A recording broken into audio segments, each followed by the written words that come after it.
realistic. It's just things need to be put together right. You know, like I don't know. I had a WBO for a little bit, but for some reason those guys were giving me a hard time the whole time. So I'm very comfortable with the WBC. I've been saying this over and over again. I'll fight these guys. I'll unify with these guys, but I'll probably drop the belt right after. I'll beat these guys for the title, take their title, and vacate it right away. They can, or they can keep it, you know. But I'll fight all these champions because that's what we want, right? We want Fundora to fight these champions or fight these fighters.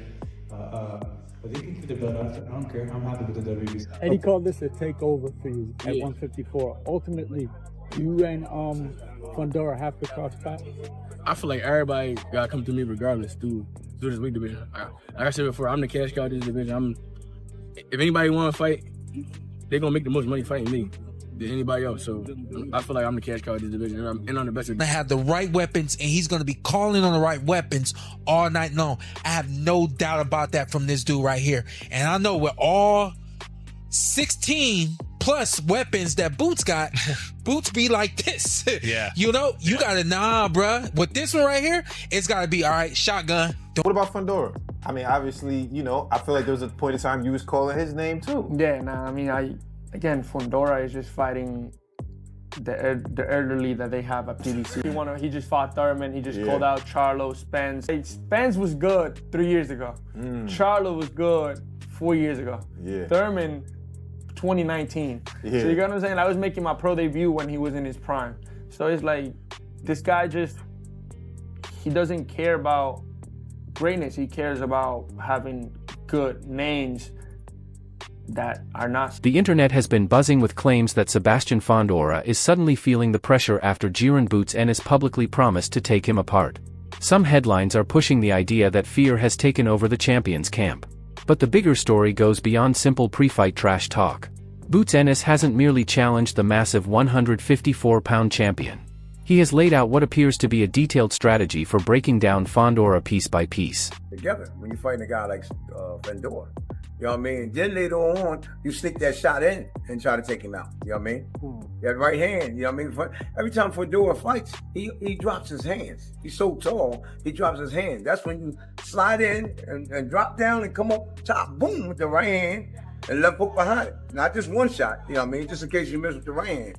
But you gotta get in. You gotta get in sometime, you know what I mean? There's some time I would switch up, you know what I mean?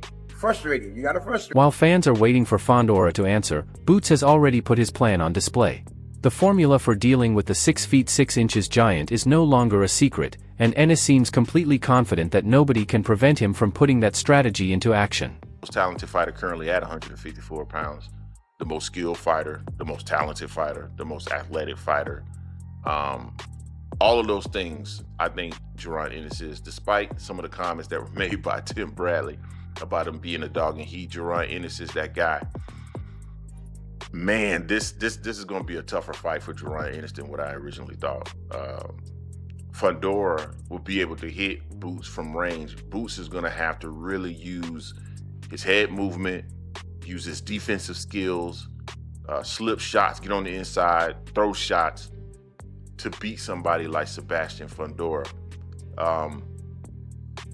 I'm excited about this fight, and I know he got Xander Zayas coming up, and I think most people expect Boots to get by Xander Zayas. I expect Boots to get past Xander Zayas as well. It's not for Boots to look past Xander Zayas, but for right now, I'm going to look past Xander Zayas.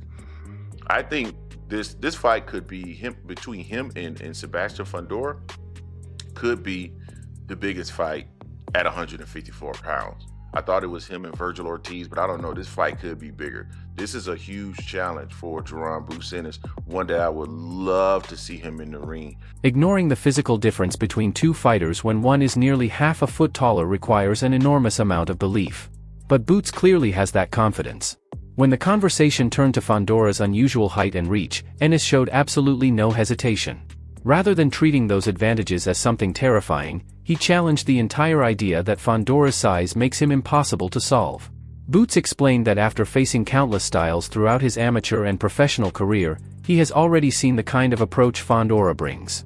In his eyes, Fundora isn't some impossible puzzle. He sees a fighter whose patterns can be recognized and handled. To Boots, the height creates more problems than advantages once the fight gets close.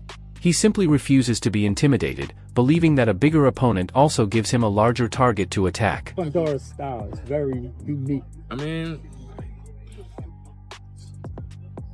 I don't know. He just tall. He tall.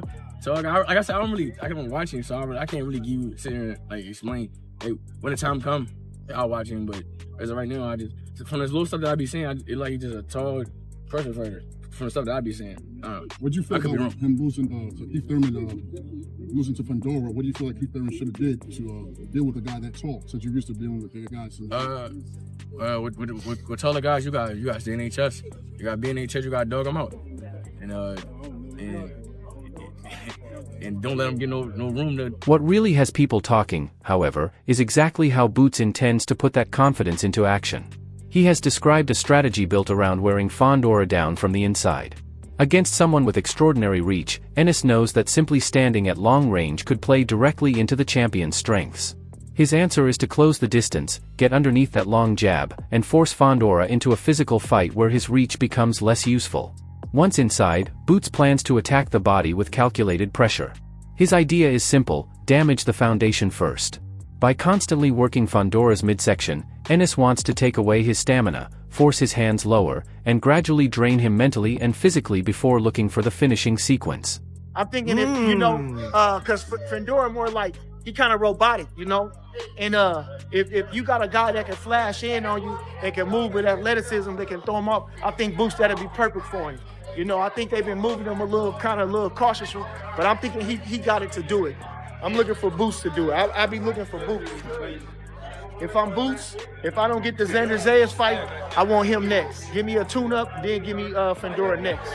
That's what Roy was saying, that he wants the winner for Sebastian Fundora, the winner of Boots and Zayas. Looks like we're going to get Boots and Zayas in the summertime. That's great. How you expect that fight to go? Like I say, this is a good fight with top junior middleweights. What's the kid's name? He's fighting really good. He's boxing real good now, Xander. He done filled out to a true junior welterweight, and he's maturing. He got the 2 championships, unified champions. Man, it's a good fight. Good fights, both of them. I think, like I say, everybody gonna favor Boost, but Xander. As excitement surrounding this potential matchup continued to grow, another major name entered the conversation. Terrence "Bud" Crawford recently gave his opinion on the possible super fight, and his prediction immediately created headlines. Crawford sided with Fundora, believing the champion's enormous size and high punch output could create too many problems for Ennis to overcome. It was a great fight. Congratulations to Fundora for his magnificent victory. Shout out to Keith Thurman, heart of a lion, and the better man won that day. Is Fundora beatable? Could you beat him? He lost before already. Well, I know, but he sort of made some adjustments and come back as a bit more of a killer. I should phrase it, is Fundora beatable these days?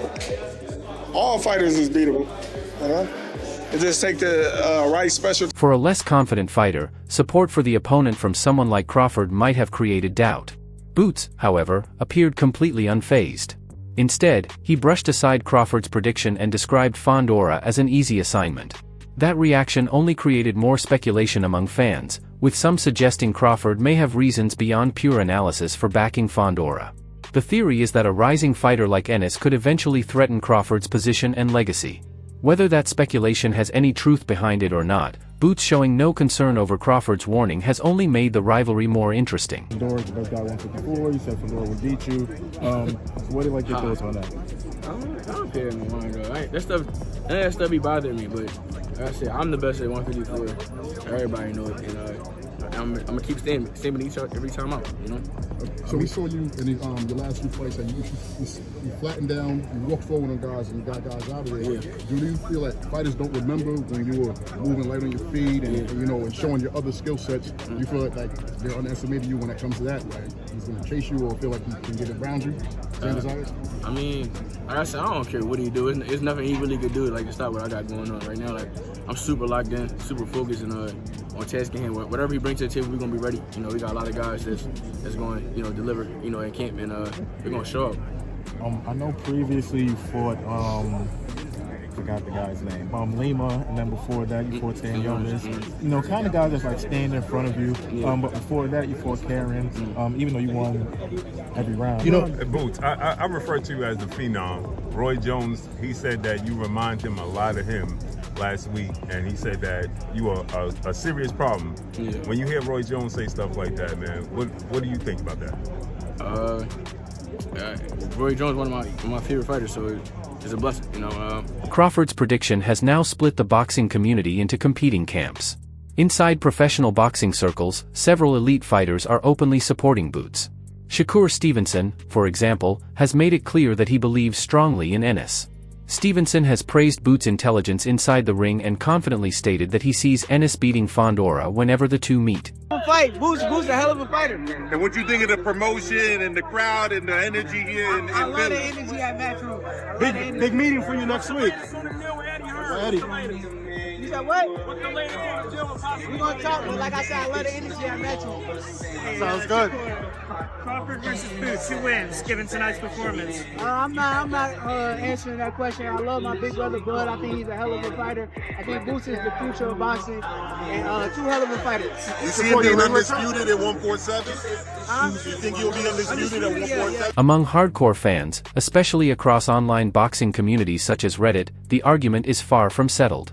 A large group believes Fundora's massive frame, extraordinary reach, and constant punch output could make him one of the toughest possible opponents at 154 pounds. But supporters of Boots point to a major weakness in that argument. Fundora has sometimes chosen to fight at close range instead of fully exploiting his natural distance. That habit could leave openings for a sharp counterpuncher like Ennis, especially if Boots can consistently get inside and punish those mistakes with accurate combinations. We just gonna get you ready. Can't nobody beat you. Well, sometimes you gotta get ready for the guy across from you. And what I now know about this dude, he getting ready for who's across from him. And that's why I'm breathing like that, because I know without a shadow of a doubt, he's gonna be ready, he's gonna have the right weapons, and he's gonna be calling on the right weapons all night long. I have no doubt about that from this dude right here. And I know with all 16 plus weapons that Boots got, Boots be like this. Yeah. You know, you gotta, bruh. With this one right here, it's gotta be, all right, shotgun, don't do it. All right, stab him, all right, done. You know what I mean? Like, we gotta be pulling out the right things at the right time. We gotta be prepared to come to the ring with 8 weapons that we know we need against this dude. Not 16 weapons because we got 16. And to me, that's the difference between a Boots Ennis and a Sebastian Fundora. I don't know who will win that fight because all those weapons are amazing. Yeah. And at any point, any of those weapons could work against this dude. But this guy has the ability that I now know. He knows how to force you to turn. At the same time, while Ennis continues preparing for his own takeover, Fundora has already sent a serious message to the entire division. His position at the top was earned through dangerous performances, not handed to him. Fundora recently recorded a major victory over former champion Keith Thurman, stopping him in the 6th round. That result showed that the 6 feet 6 inches champion is far more than a curiosity because of his unusual size. He carries legitimate power and can maintain serious pressure throughout a fight. Fundora currently holds the throne, and everything about his recent performances suggests he has no intention of giving up those belts without a fight. The Thurman victory served as another warning that getting into close quarters with Fundora can become extremely dangerous, and anyone who underestimates his power could pay a brutal price.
But before this dream matchup can become reality, Boots has one major obstacle standing directly in his path.